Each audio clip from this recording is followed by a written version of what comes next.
లోతులోకి వెళ్తే నిజంగా దురదృష్టం. ఫాస్ట్ ట్రాక్ ప్రాజెక్ట్ అంటే ఒక సబ్ డివిజన్ ప్రత్యేకంగా ఏర్పాటు చేయాలి. అసలు ఒక సబ్ డివిజన్ ఏర్పాటు చేయలేదు. దురదృష్టం ఏంటంటే దీనికి 2 నెలల నుంచి ఎస్సీనే లేడు. ఎస్సీ ఆ ప్రాజెక్టుకి ఎస్సీనే లేడు ఇప్పటి వరకు. 2 నెలలు అయింది. ఇసుక కావాలని దాదాపు ఎప్పటి నుంచి అడిగితే నిన్న ఇసుకకు ఆర్డర్ ఇచ్చిండ్రు. ల్యాండ్ అక్విజిషన్ జరగలేదు. ఇప్పటి వరకు ల్యాండ్ అక్విజిషన్కు ఆ ఊసే లేదు. అక్కడ ఏమీ పని జరుగుతలేదు.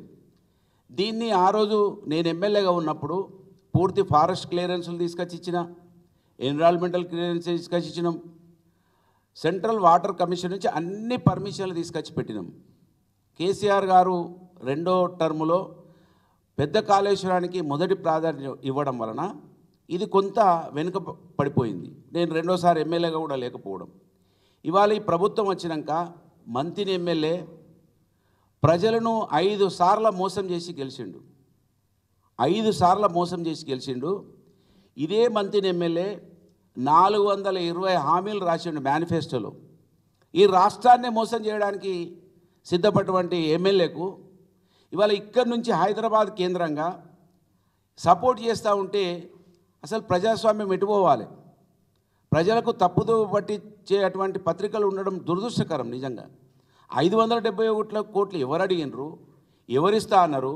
ఒకవేళ ఇస్తా అంటే ఎందుకు ఇస్తారో పత్రికలు దాన్ని అన్వేషించి రాయాల్సినటువంటి పత్రికలు, టీవీలు గగ్గోలు పెడతా ఉన్నారు. ఇవాళ మంత్రి ప్రాంతంలో 571 కోట్లు తీసుకొస్తా ఉంటే మంత్రి ఎమ్మెల్యే సస్యశ్యామలం కాబోతుంది, అద్భుతం జరగబోతుంది అని ఈ విధంగా అక్కడ ప్రచారం జరుగుతున్నది. 571 కోట్లు ఎందుకు అవసరమవుతున్నాయి, ఏం డీవియేషన్స్ వచ్చినాయి అని ఇవాళ అన్వేషించాల్సినటువంటి పేపర్లు, టీవీలు దాన్ని అన్వేషించకుండా ఒక వ్యక్తికి ఇంత వారికి వత్తాసు పలకడం నిజంగా దురదృష్టకరం. ఇప్పటికైనా కూడా దీన్ని గమనించాలి. కాంగ్రెస్ పార్టీ వాళ్ళ ప్రతి దాన్ని భూతత్వంలో పెట్టి చూస్తుంది కదా. కాళేశ్వరం పిల్లర్ ఎట్లా కూలిపోయింది, దీంట్లో అవినీతి జరిగింది అంటున్నది కదా కాంగ్రెస్ ప్రభుత్వం. ఇవాళ మంత్రిని నియోజకవర్గంలో గల చిన్న Kaleshwaram project Beerasagar pump house 2 సార్లు మునిగిపోయింది. 2 సార్లు మునిగిపోయింది. ఇవాళ వీళ్ళు అంటారు కదా పెద్ద కాళేశ్వరం అవసరం లేదని. ఒకవేళ మేడిగడ్డ ప్రాజెక్టే లేకపోతే ఒక్క పంటకు తప్ప 2వ పంటకు నీళ్లు రావు ఈ చిన్న కాళేశ్వరం ప్రాజెక్టు నుంచి. మేడిగడ్డ ప్రాజెక్టు, కాళేశ్వరం ప్రాజెక్టు ఉంటేనే ఇది 3 పంటలకు నీళ్ళు వచ్చే అవకాశం ఉన్నది. నిజంగా పెద్ద కాళేశ్వరం మంత్రి నియోజకవర్గానికి ఈ చిన్న కాళేశ్వరం అనుసంధానం అయితే అద్భుతం జరుగుతుంది. 25,000 ఎకరాలకే ఆ రోజు అనుకున్నారు. దీన్ని మేము 45,000 ఎకరాలకు ప్రతిపాదన చేసినాం. మేము వచ్చిన తర్వాత అనేక కార్యక్రమాలు మేము వచ్చిన తర్వాత చేసినాం.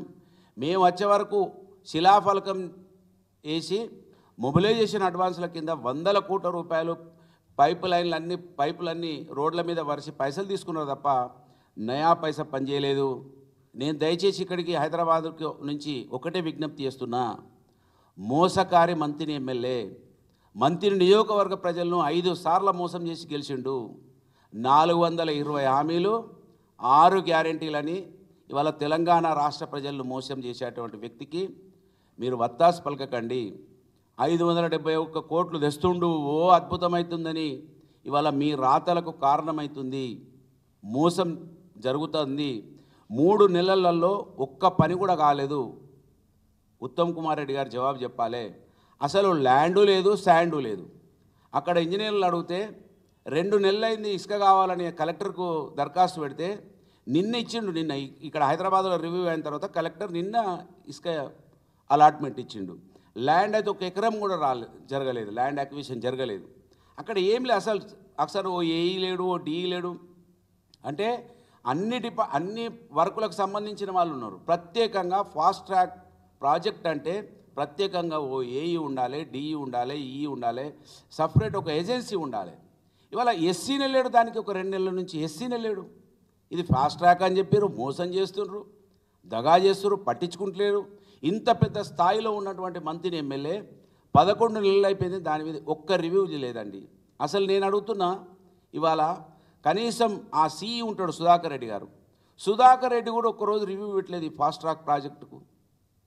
ఏంటిది అసలు? ఇంత మోసమా? మారుమూల ప్రాంతం హైదరాబాదుకు 300 కిలోమీటర్ల దూరంలో ఉన్నటువంటి ప్రజలకు మీరు వెలుగులను తీసుకురావాల్సినటువంటి పేపర్లు, టీవీలు వాళ్ళని ఇంకా చీకట్లో పెట్టడానికే మీ రాతలు ఉపయోగపడుతున్నాయి. దయచేసి మంత్రిని ఎమ్మెల్యే మోసకారికి అంటగా ఉండకండి, ఆయనకు వత్తాసు పలకకండి. ఇది ప్రజాస్వామ్యానికి గొడ్డలు పెట్టు.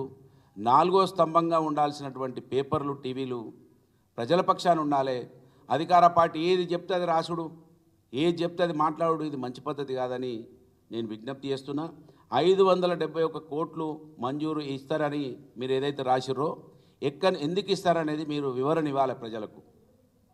ఇప్పటికే అసలు పేపర్లు, టీవీలు, పెద్ద పెద్ద పేపర్లు, టీవీలు ఇప్పటికీ చూడడానికే ఇష్టపడతలేరు. ఒక్కొక్క సందర్భంలో కొంతమందిని సోషల్ మీడియా వైపు పోతూ ఉన్నారు. ఈ విధంగా మరి రాతలు, ఈ విధంగా స్టేట్మెంట్లు ఉండద్దని నేను విజ్ఞప్తి చేస్తున్నా. చిన్న కాళేశ్వరం ఏదైతే ఫాస్ట్ ట్రాక్ అన్నారో ప్రత్యేకమైనటువంటి ఒక ఏజెన్సీని పెట్టి మీరు పనులు చేయించాలి. మంత్రిని ఎమ్మెల్యే నీకు 5 సార్ల మంత్రిని నియోజకవర్గ ప్రజలు, అక్కడ ఉన్నటువంటి బీసీలు, ఎస్సీ, ఎస్టీలు ఎక్కువ సంఖ్యలో ఉన్నటువంటి ప్రజలు అవకాశం ఇస్తే వాళ్ళకు అన్నం పెట్టడానికి చిత్తశుద్ధి చూపించలేదని దానికి మీరే ఇచ్చిర్రు. 3 నెలల్లో ఈ ప్రాజెక్టును ఫాస్ట్ ట్రాక్లు చేస్తానన్నారు, చేయలేదు. దీనికి క్షమాపణ చెప్పాలి మంత్రి నియోజకవర్గ ప్రజలకి అని నేను డిమాండ్ చేస్తూ ఉన్నాను. దయచేసి పేపర్లు, టీవీలు కాంగ్రెస్ పార్టీ ఏది చెప్తుంది, ఈ ప్రభుత్వం ఏది చెప్తుంది రాయకుండా కట్టడి చేయాలని, మాలాంటి మారుమూల ప్రాంతాలకు వెలుగు రావాలంటే పత్రికలు ఈ ప్రభుత్వాల మెడలు వంచడానికి ముందుండాలని విజ్ఞప్తి చేస్తూ ఉన్నాను. ధన్యవాదాలు.